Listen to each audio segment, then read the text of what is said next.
digital assets, crypto, traditional finance. I think there is a very real convergence.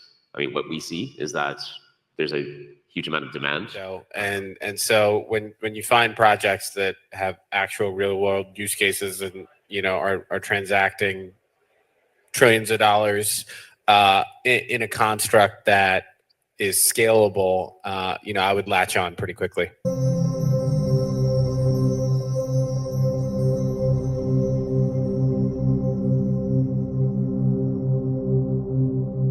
What is going on, everybody? Welcome back to another CYPRX video breakdown. In today's video, we're going to be diving into some 2025 perspectives and outlooks from some of the largest industry-leading experts and organizations via banks and financial institutions on the face of this planet. You are not going to want to miss a beat in today's video breakdown, so make sure that you stick around. If you enjoy these videos, reading through these fundamentals and attaching video clips that support the fundamental outlooks from some of the world's largest financial institutions, so that you can see that not only is it the world's largest financial institutions, but sprinkled in the mix are some perspectives from other large organizations. Do us a favor, smash that thumbs up button and subscribe. I know that was a mouthful, but this video is going to be jam-packed with good, valuable information to give you guys a bullish outlook for 2025 that you're not going to want to miss. So with that being said, let's dive into today's video breakdown. And now one key takeaway before we dive into today's read and video breakdowns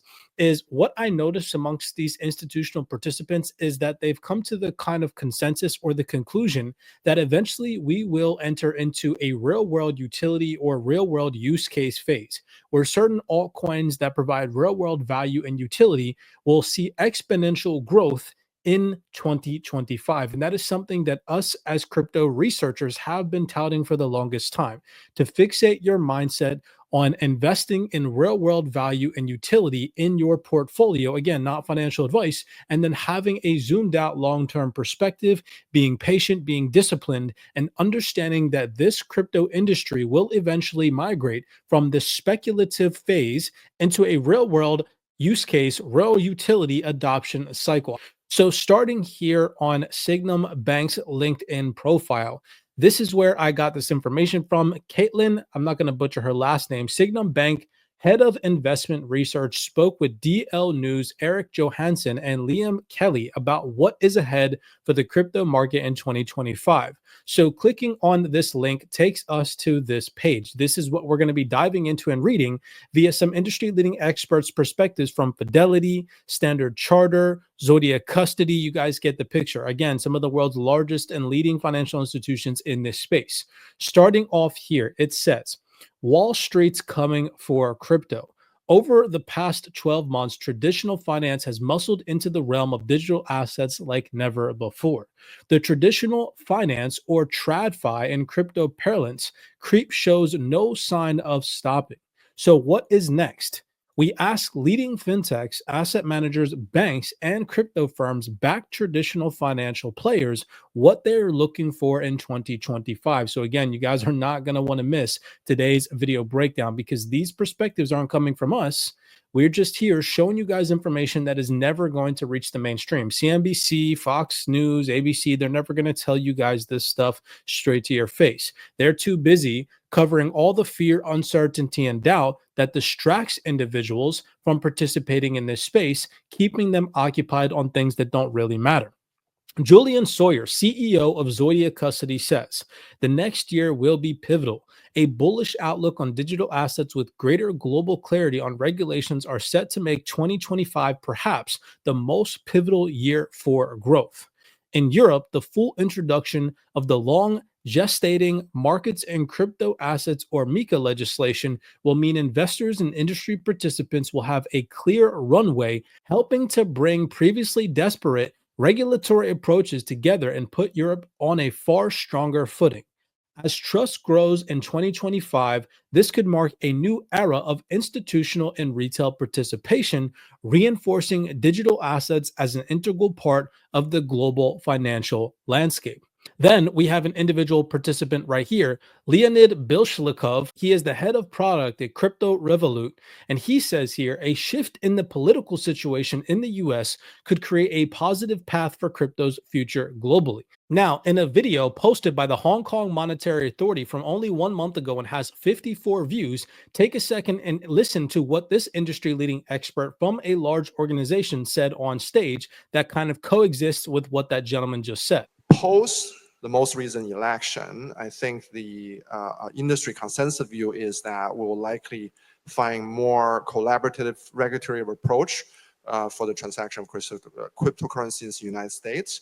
And in fact, we're already getting some incomings from financial institutions that essentially went away over the last 2 years to start re-engaging in exploring how they themselves or they can enable the best way they can enable their clients to invest and participate in trading of cryptocurrency as well. So we continue to invest in that, support that, and it does look like we're at this pivot point where U.S. institutions are taking another serious look. It does look like we are experiencing a pivot point, as he said, of U.S. institutions taking another look at cryptocurrency. And he even did this little hand gesture like this, which I absolutely love. It does look like we're at this pivot point where the fact that they do that sitting on stage. And he's sitting directly on stage with large organizations like Franklin Templeton.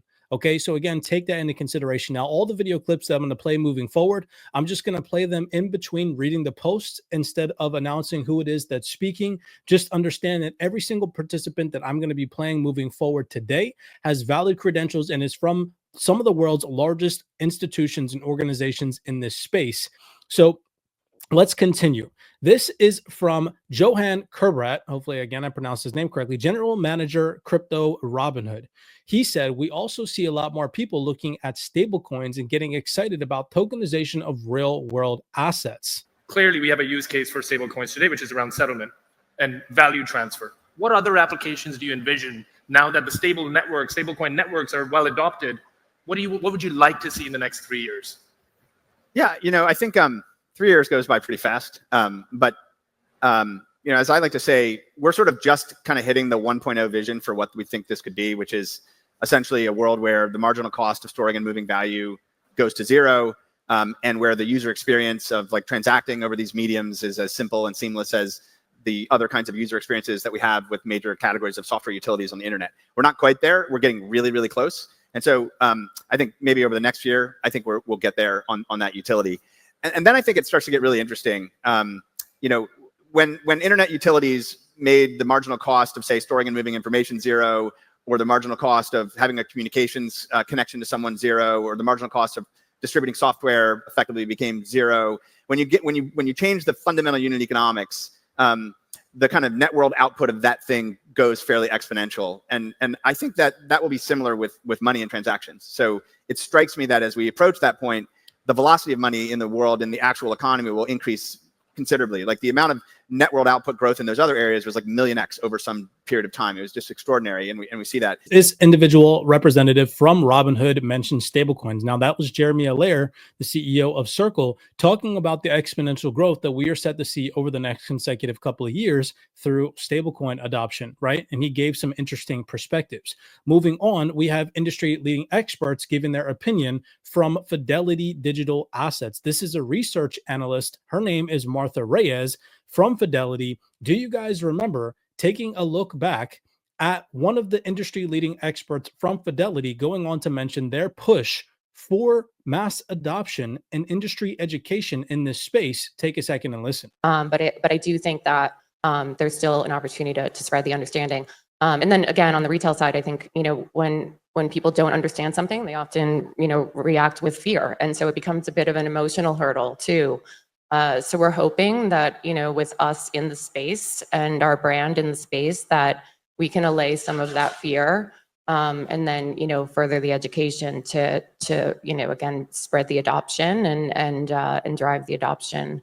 So you directly have an industry-leading expert from Fidelity Digital Assets going on to talk about them spreading industry adoption in digital assets in crypto. That is monumental. That is almost compared to Larry Fink saying that everything is going to be tokenized in the future. Okay, that is a massive statement. And this particular video breakdown was posted only a couple months ago and only has 150 views. Just to show you guys the lack of attention that those types of perspectives are getting. The reason why I showed you that is because this is an industry representative from Fidelity Digital Assets. So was that lady that we just saw a video clip of. Now, this lady, Martha Reyes, says, looking ahead, stablecoin product offerings may continue to proliferate and facilitate integration with traditional banking rails, as well as access to other cash-like instruments.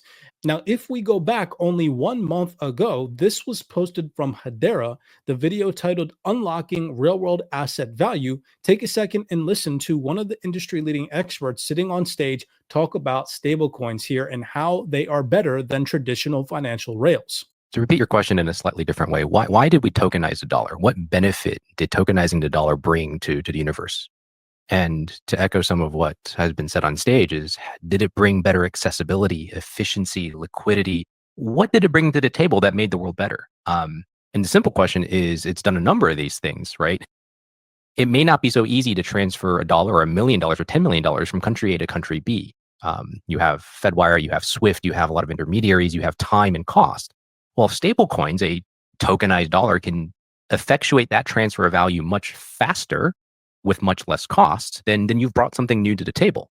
And so I think that's been the easiest way to describe why I think stablecoins have been so popular. It's a more efficient way of transferring value, particularly cross-border, but also in the context of use cases that require instant settlement, right? You have a delivery versus payment. You need that settlement to happen as fast as possible to reduce counterparty risk.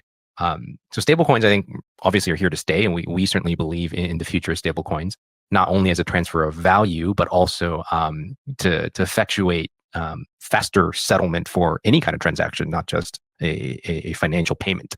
And you heard the individual representative mention that stablecoins are better in terms of facilitating transactions than TradFi rails. The easiest way to describe why I think stablecoins have been so popular, it's a more efficient way of transferring value.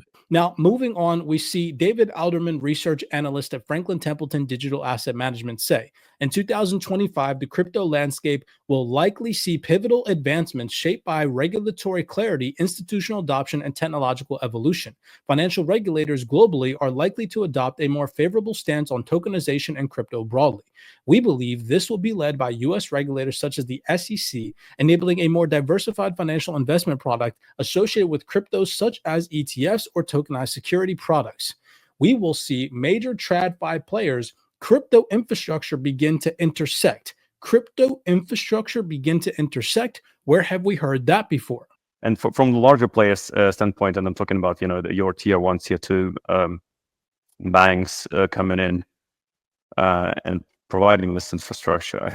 Banks coming in and providing this infrastructure. I think this will unlock massive amounts of other assets and players entering into the space. So we see another industry-leading expert from just a couple of months ago talk about them providing this infrastructure, them meaning large financial institutions. He talks about tier 1 banks providing the infrastructure so that way they can enter into this space. And you see experts from Franklin Templeton saying this same exact thing, that TradFi players and crypto infrastructure will begin to intersect, whether it be crypto native firms entering into the securities business or TradFi firms launching crypto related projects such as a stablecoins. Same exact terminology intersecting with each other from 2 different time frames.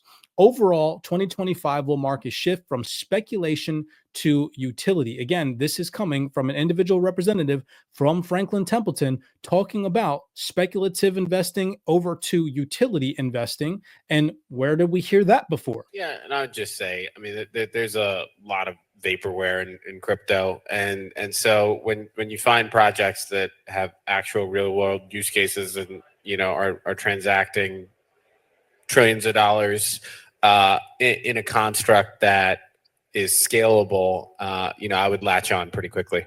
Now, that was an individual representative and the director of principal trading at Galaxy talking about how he would gravitate towards digital assets that house real world value and have actual use cases. That is, again, a monumental statement and just coexists with what exactly this individual representative from Franklin Templeton Digital Asset Management said here, where he said, overall, 2025 will mark a shift from speculation to utility as crypto's foundational technologies will become integral into the global financial operational systems. That is monumental. That is something that we as crypto researchers have been touting for the longest time. Last but not least, we have Geoff Kendrick, global head of digital asset research at Standard Chartered, talk about how in 2025, we expect institutional inflows to continue at or above the 2024 pace. Banks are still important, even in the digital asset crypto world, and that became very, very apparent very quickly. So I think it's also just, I think we're coming into a period of time where there is no longer this dichotomy between digital assets, crypto, traditional finance. I think there is a very real convergence. I mean, what we see is that there's a huge amount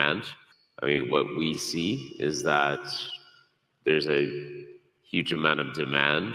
That's coming from an individual representative at BNY Mellon, and he just said that they're seeing massive institutional demand. This individual representative from Standard Chartered just said in 2025, they expect institutional inflows to continue at or above the 2024 pace. With that being said, again, listening to perspectives from some of the world's largest industry-leading experts and financial institutions, 2025 is going to be a pivotal year for the digital asset space, regardless of any short-term fluctuations to the downside that we could experience. The outlook for 2025 is extremely bullish. You do not want to miss out on doing your research on specific utility-driven assets that could perform well this year and beyond. With that being said, hopefully you guys enjoyed this video breakdown. As always, compiling perspectives from industry-leading experts that are never going to reach the mainstream. Do us a favor if you did enjoy today's video breakdown and smash that thumbs up button, subscribe to the platform, and with that being said, I will see you guys in the next video breakdown.